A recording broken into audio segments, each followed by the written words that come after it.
Shalom and Hag Sameach. This is Todd Bennett from Jerusalem, and I'm here on the 7th day of Succot, the last day of Succot. And I wanted to give you a little update on the weather here in Jerusalem, because something very interesting happened today, which seems to really confirm that we're on the right calendar here, using the Creator's calendar versus the calculated rabbinic calendar.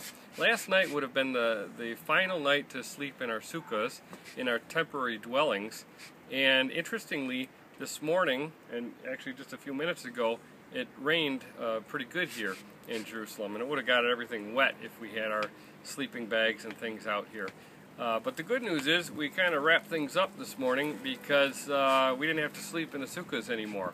Now, the reason I bring this up is because the rabbinic calendar, those who are operating under the rabbinic calendar, think that today is the 8th day, called Shemini Atzeret, which is indeed a separate festival from Sukkot, but they are a day ahead of the Creator's calendar.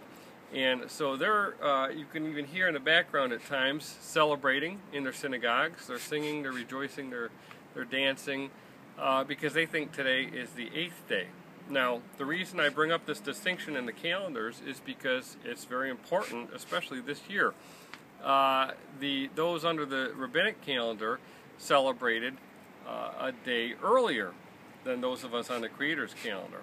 In fact, their Sukkot began September 30th and ran into October 1st, the first day of their Sukkot.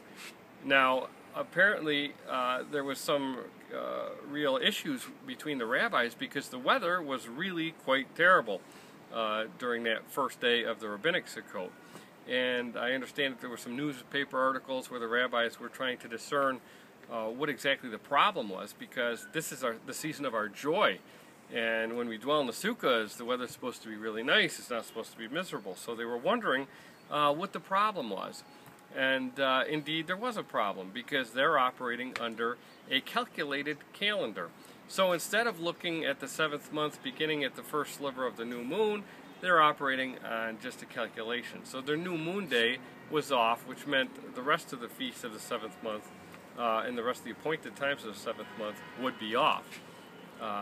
So therefore, that's the reason for the problem, but they still haven't figured it out yet. And that's what we're doing at ShemaYisrael.net. We're trying to restore things, such as the calendar, and that calendar can in fact be found through our website, www.ShemaYisrael.net. We have a link there, and the site is www.torahcalendar.com. So for those of you who are interested in restoring things such as the calendar and discerning these truths, I hope this information is helpful to you, that once again the weather and the land have confirmed the calendar, and I would encourage you to go investigate these matters further and look at the information that we have. Shalom.